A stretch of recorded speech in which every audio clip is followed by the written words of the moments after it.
بعد 60 ماتش، بعد دموع وفرحة، بعد أحلام اتكسرت وأحلام فضلت عايشة بالعافية، وصلنا أخيرا للحظة اللي كل حاجة كانت ماشية ناحيتها. 32 منتخب دخلوا البطولة واتبقى 4 بس. البرازيل على أرضها بتدور على المجد، ميسي شايل أمة كاملة على ظهره، وألمانيا داخلة بهدوء بس بنية القتل الكروي. هنا بقى احنا مش بنتكلم عن سيمي فاينل وفاينل بس، هنا احنا بنتكلم عن سقوط إمبراطورية، عن حلم أسطورة كان على بعد لمسة بس، وعن منتخب قرر يكتب التاريخ من غير دوشة. دول مش آخر 3 ماتشات، دول آخر 3 فصول في أعظم رواية كروية اتكتبت سنة 2014. انا عارف اني قطعت عليك الفيديو، بس قبل ما نبدا عايزين كده نوصل 10000 مشترك قبل رمضان ان شاء الله، فانزل اعمل سبسكرايب ويلا بقى سيبك تكمل الفيديو. في الليله دي البرازيل ما كانتش بتستضيف ماتش، كانت بتستضيف قدرها، نص نهائي كاس عالم على ارض السامبا. امه كامله قاعده على اعصابها، الشوارع صفراء وخضراء، البيوت فاتحه التلفزيونات قبل الميعاد بساعات، والنشيد الوطني بتاع البرازيل اتحفظ من كتر ما اتعاد. الناس مش جايه تتفرج، الناس جايه تشوف الهكسه، الكاس السادس اللي اتاخر 12 سنه. بس في قلب الحلم ده كان في حاجه وجعاهم، السوبر هيرو بتاع البطوله اللي شايل المنتخب على ظهره اتكسر حرفيا. وغير نيمار بقى عندك تياجو سيلفا اللي كان شايل دفاع البرازيل على كتافه موقوف. البرازيل داخله اكبر الليله في تاريخها من غير اهم 2 في الفريق تقريبا. اسكولاري بقى حاول يلم اللعيبه لهم احنا البرازيل، والاسم ده لوحده خطه تكتيك. وديفيد لويز مسك الرايه وعينه على المدرجات اللي كلها خوف قبل ما يبقى فيها حماس. الجمهور كان مصدق يمكن اكتر من اللعيبه نفسهم كمان. وفي الناحيه الثانيه بقى المانيا، ولا علم مرفوع في الشوارع ولا رقص ولا الكلام ده قبل الماتش خالص. منتخب داخل في صمت، وكعاده المانيا هي مش بتاعه شو ولا حاجه من الحاجات دي، كل اللعيبه داخله عشان حلم النهائي وبس. ولوف واقف على الخط كانه بيحسب الثواني قبل الماتش. عارف كده تحسهم مش داخلين يلعبوا نص نهائي، دول داخلين ينفذوا مهمه. فريق اتبنى سنه ورا سنه، مش معتمد على نجم ولا على لحظه عبقريه، معتمد على النظام، والاستاد كان بيغلي ساعتها، وبيلو هورزنتي جاهزه عشان تستقبل ماتش العمر. بس كان في احساس غريب كده، احساس ان الليله دي مش هتكون ليله فرحه برازيليه عاديه، احساس ان التاريخ واقف بيتفرج ومستني يشوف مين هيقع ومين هيفضل واقف. وطبعا ولا حد في العالم كله كان متخيل ان اللي جاي هيبقى اكبر انهيار شافه كاس العالم. الماتش بدا والكره اتحركت، البرازيل بدات تضغط والجمهور بيزق الفريق من المدرجات، والمانيا بتجس النبض كانها مستنيه الغلطه الاولى. واسرع من المتوقع في الدقيقه 11 ركنيه، كروس يرفع ومولر يسبق الكل وجون. ثانيه واحده كده صمت، وبعدها الاستاد كله اتشل، مش لانهم اتاخروا في النتيجه وبس، لكن لان الاحساس كان غريب. البرازيل حاولت ترجع بسرعه، اندفاع، كرات طويله، اعصاب مشدوده، والمانيا رجعت لنص الملعب وكملت شغلها. الدقيقه 23 كلوزا المانيا اتقدمت 2، وبعدها بدقيقه كروس 3، وبعدها بدقيقه كمان كروس تاني 4. الاستاد اتحول لمقبره، لعيبه البرازيل واقفه مش فاهمه حاجه، المدرجات ساكته والوشوش في المدرجات مذهوله سواء المانيه او برازيليه، ولسه ما لحقوش يستوعبوا اللي حصل اصلا. خضر يحط الخامس. 29 دقيقه 5 تجوان، مش هجوم مش فرص مش ضغط، اعدام جماعي على الهوا. البرازيل كانت بتحاول تلعب كوره، والمانيا كانت بتنهي فصل من التاريخ. كل لمسه المانيه محسوبه، كل باص وراه قرار، كل شوطه طالعه من نظام. الشوط الاول خلص والنتيجه مكتوبه على الشاشه، بس الحقيقه كانت مكتوبه على وشوش اللعيبه. البرازيل وقعت مش تكتيكيا بس نفسيا اكيد. في الشوط الثاني المانيا هدت السرعه، مش شماته، احتراف. تلعب بقى على الهادي، تحافظ على الكوره، تستحوذ اكتر وتستنى اللحظه المناسبه. وشورلي دخل وضرب مرتين ورا بعض، والبرازيل لسه ما جاتش الملعب اصلا. وفي اخر دقيقه اوسكار جاب جون، الاجوان اللي هي ملهاش اي لازمه دي. الماتش خلص، الجماهير قامت تسقف، مش فرحه بس اعتراف ان العمليه خربت على الاخر. ده كان سقوط اسطوره. في 90 دقيقه البرازيل فقدت هيبتها، والمانيا اعلنت نفسها ملكه اوروبا. يعني في الاخر ماتش واحد حول التاريخ وغير معنى كلمه سيمي فاينل كاس العالم. الماتش خلص صحيح، بس اللي حصل كان لسه ما خلصش. في المدرجات ناس كانت واقفه مش قادره تمشي، ناس حضنت بعض، وناس بصت في الارض كانهم ماتوا واقفين. البرازيل ما اتغلبتش، البرازيل اتكسرت. الملعب اللي كان داخل يستقبل السادسه اتحول لمكان عزا. اللعيبه وقعت على الارض، ديفيد لويز كان بيعيط زي الاطفال، المدرب تايه، والكاميرات بتلف على وشوش فقدت ملامحها اصلا. دي مش دموع خساره، دي دموع هويه. في الشوارع القهاوي فضيت، والناس رجعت بيوتها بدري، كأن المدينه كلها اعلنت حداد اليوم ده. العالم كله كان بيتفرج مش على ماتش، على لحظه تاريخيه. الصحف اوروبا كتبت مجزره، المانيا احتفلت بهدوء، والبرازيل اصبحت عنوان اكبر صدمه في تاريخ كاس العالم. الناس سمت اللي حصل مينيراجو، نسخه جديده من جرح 1950، بس الجرح ده كان اعمق لان ده قدام العالم كله بالسبعه. وبعد الماتش الاسئله بدات، ليه منتخب بحجم البرازيل ينهار كده؟ ليه ما فيش بديل لنيمار؟ ليه الدفاع كان مفتوح؟ النتيجه ما فضحتش لعيبه بس، فضحت نظام، فضحت اعتماد على نجوم، غياب تخطيط، وثقه ان التاريخ لوحده بيكسب ماتشات. في ليله واحده بس البرازيل فقدت هيبتها، والمانيا ما كسبتش بس بطاقه النهائي، المانيا اعلنت نفسها قوه عظمى جديده. منتخب بيكسب من غير استعراض، من غير عبقريه فرديه، بعقليه مصانع مش شواطئ. البرازيل كان اول منتخب في البطوله دي ما يودعش حلمه بخساره، ودعه بانهيار. نص نهائي واحد غير شكل البطوله وغير نظره العالم للبرازيل للابد.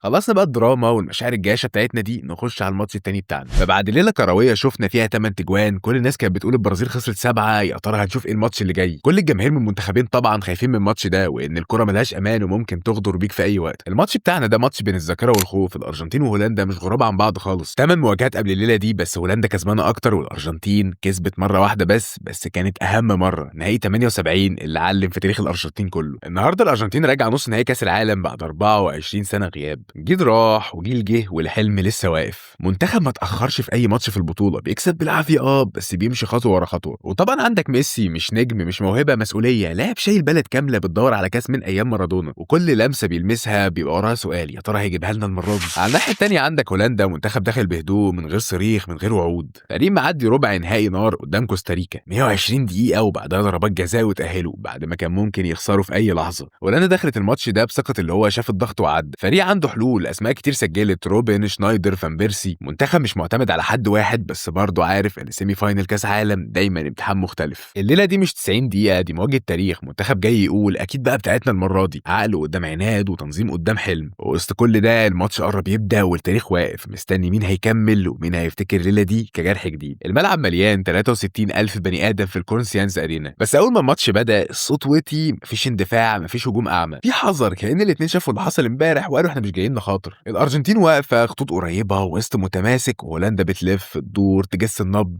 ميسي يستلم يلاقي كل هولندا عليه، روبن يجري بس مفيش مساحه خالص. الماتش شكله واقف، بس الحقيقه ان كل خطوه وراها خوف من غلطه واحده. الدقيقه 14 كره ثابته، ميسي الملعب مستني تسديده وسيلسن يطلعها، لحظه كانت ممكن تغير كل حاجه، بس الليله دي مش بتاعت مفاجآت. الدقايق تعدي، مفيش جون، مفيش فرصه صريحه، 90 دقيقه خلصوا ولا حد كسب ولا حد خسر. الاكسترا تايم يبدا 30 دقيقه توتر اكتر، الغلطه ما فيهاش اي رجوع، وطبعا بقى بقت لعبه نفس اطول وكل منتخب مستني التاني يغلط. هنا بقى الماتش بيتحول من كوره لاختبار شخصيه، هولندا تحول في فرصه كده، الكوره كانت هتنصف روبن بس ماسكيرانو في الوقت المناسب تاكل واحد انقذ بطوله كامله. 120 دقيقه خلصوا ولا جون ولا فرحه ولا انهيار. البلينات بقى الملعب ساكت، النفس محبوس، وروميرو يقف، مش نجم مش اسطوره بس حاضر. اول تصدي وبعده تاني تصدي من شنايدر، وفي كل مره الارجنتين بتقرب وهولندا بتبعد. ميسي يسجل من غير احتفال، وبعدها ماكسي رودريجيز يتقدم يشوط جون. الملعب طبعا بينفجر، الارجنتين في النهائي بعد ليله ناريه، جهد وصبر، واحيانا اصلا اللي بيكسب كاس العالم مش اللي يلعب احسن، اللي يفضل ثابت في وقت الاعصاب فيه مشدوده. الماتش خلص وفي ثانيه واحده الملعب اتقسم نصين، ناحيه بتقع على الارض وناحيه طالعه على السماء. الارجنتين اتاهلت مش بجون مش بلقطه تاريخيه، اتاهلت بالاعصاب. 120 دقيقه من الصمت وانتهوا بلحظه واحده كسرت كل حاجه قبلها. سيرجيو روميرو اصلا واقف في النص، حارس كانوا شايفينه نقطه ضعف بقى نقطه العبور، تصدي وبعده تصدي، ومع كل كوره كان الحلم بيقرب للارجنتين. وصلوا النهائي للمره الخامسه في تاريخهم، واول مره من سنه 90. 24 سنه من الانتظار والسؤال القديم رجع، يا ترى المره دي؟ ميسي بعد الفوز بص حواليه كانه بيقول لسه، واللعيبه حضنت بعض بفرحه اللي عارف انه لسه داخل امتحان اصعب. في المدرجات بقى ناس بتعيط وتضحك في نفس اللحظه، مش بس على ماتش، على حمل اتشال شويه. في الناحيه الثانيه هولندا واقفه ساكته، فريق عمل كل حاجه صح الا اخر خطوه. وفانخال بص للملعب كده كانه بيسال سؤال ملوش اجابه، نعمل ايه تاني يعني؟ خساره بضربات الجزاء ما تبقاش خساره كوره، دي خساره احساس انك كنت قريب جدا بس الدنيا قالت لك لا. الارجنتين وصلت للنهائي وهي مجروحه، وهولندا روحت ووراها جرح قديم اتفتح تاني. وقبل ما العالم يستوعب اللي حصل، والسؤال اللي فضل معلق في الهوا، هل العقل الالماني هيكسر الحلم ولا الحلم هيكمل للاخر؟